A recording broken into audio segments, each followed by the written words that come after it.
I know that. You can't simply go fill out an application to the school. You're definitely not going to run my play. And they all tell you, I mean, I could literally run a different play every time down. I could play one game today and another game tomorrow. You won't see no play you seen yesterday today. You know, so it takes a higher level of thinking at the college level. It's not just your body. It's your mind, body, soul, spirit, everything got to go into that mix to make you good for us, if that makes sense. And everybody also, don't get caught into levels, get caught into fit. What fit?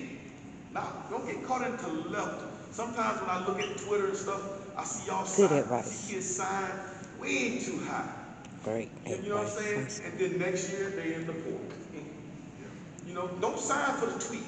Because you want to tweet and all your friends to like it and you want to feel good, big man and all. Don't do it for the tweet. Do it for the fit. Because the fit at the end of the day, and I have a picture and I can share it with y'all. It says that there are 450 NBA jobs. See if y'all get the message on this. There are 450 NBA jobs. There are 25,000 college players. There are 551,000 high school players. And there are 20 million youth players. Jeez. So we're talking 20-some million people trying to get 450 jobs. So the moral of that story is, don't come here to play basketball. Come here to get you an education, get better at basketball. Let basketball take you as far as it can take you. But when that ball stops bouncing, because it's going to stop bouncing for everybody. It stopped bouncing for me. As a matter of fact, I could play in the NBA right now if I didn't have to run and jump. You see what I'm saying? Because I still got it here. It's just like the article, my mind telling me yes, but my body's saying no. You know, so with that being said, it's very important that you adhere to that, pay attention to that. Did we answer your question, sir? You did. You thoroughly answered. And I like your question of trying to develop a relationship is important because sometimes somebody left out of the recruitment when you get it, especially at the sign. I've seen this happen. They get kind of offended or he didn't talk to me. You weren't supposed to talk to me. I'm trying to talk to one thing. Seriously. Like, even as college coaches, in 2000, y'all know Kwame Brown? I had Kwame Brown, a personal relationship with him and his owner.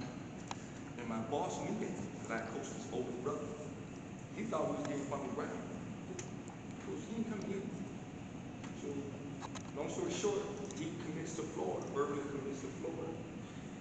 My boss called me and cussed me out like I had stole his dog. How did you let Billy Donovan get this kid? You with him every day. Coach, he ain't going to Florida.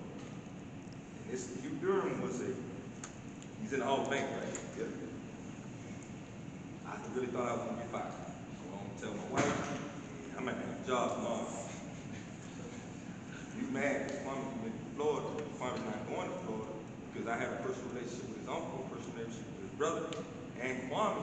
I knew Kwame was going to the league because the agent came in and said, we're going to get Kwame $10 million. At 17, he's going to get $10 million. I ain't going to college now. I go later on.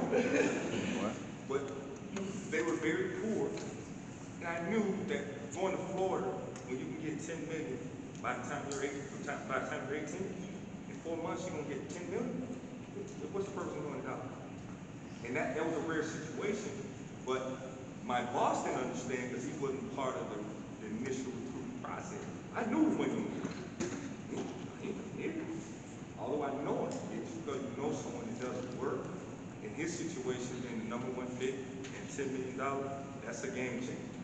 And a lot of times, that shows you the dynamics of the recruiting aspect and what you're talking about, because you may go in and try to get the high school coach involved and get them linked up with the college coach or the AAU coach. And I think, this is just my personal opinion, when we're dealing with youth athletics, I think that high school coach and the AAU coach need to have a better relationship. They We need a better, because kids are always split. My educator said this, my high school coach said this. If you work together and understand it's about player development rather than winning games, then I think the process will go smooth. That's just my personal opinion. Because I've seen him fight for 20 years. He don't know who to listen to. High school coach, he got a dad that's a ball player, so he got 3 men in his life telling him how he should play. And I guarantee you that kid is not, he doesn't have the intestinal fortitude to be able to balance that on a day-to-day basis. So I do like that question. I never heard that question. Yeah, I just, like I like kids that, you know, they get coaches calling them or, you know, reaching out to them on social media.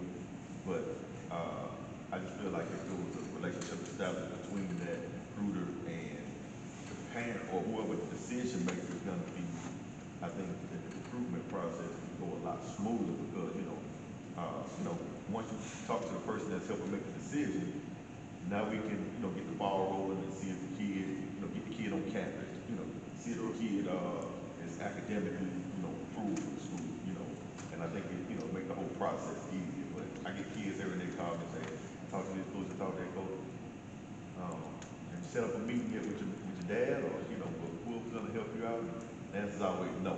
I'm like, well, that's important, you know what I mean?